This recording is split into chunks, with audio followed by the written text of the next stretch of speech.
Jamnagar police headquarter ખાતે આપણા loan મેળાનું આયોજન કરેલો છે અને ઘણા બધા લોકો જે હોય જે બિના આપણે જામનગર જે શહેરમાં છે આમે વ્યાજ ઉપર પૈસા લોકો આપે છે આમે ઘણા બધા લોકો ફસાઈ જાય તો આજે સ્પેશિયલ એક ડ્રાઈવ કરી છે અને આ ડ્રાઈવમાં આપણે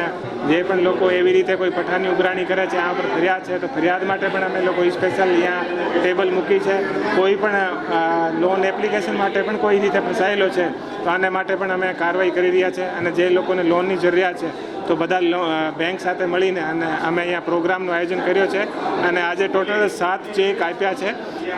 અને આજે ઘણી બધી જે અરજી અમારી પાસે આવી છે અને બેંકથી અમે આ લોકોની હેલ્પ કરીને અને આને લોન અપાવવાની કાર્યવાહી ચાલુ કરી. તેરા તુજકો અર્પણ કરીને અને એક પ્રોગ્રામ શરૂ કર્યો છે જેમાં જે લોકોનો મુદ્દામાલ ચોરી થઈ જાય યા બીજા કોઈ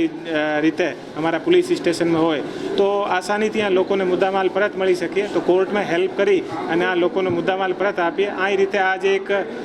2012નો એક ગુનો હતો. આ ગુનામાં મુદ્દામાલ આ સુધી અમે લોકો જે ચોરને પકડીને અને આનો જે મુદ્દામાલ રિકવર કરે અને આનો મુદ્દામાલ અત્યારે કોર્ટથી આ લોકોને પરત અપાયો છે. લગભગ 6 લાખના જે તે સમયની 6 લાખની કિંમતનો મુદ્દામાલ આજ પરત આપ્યો છે.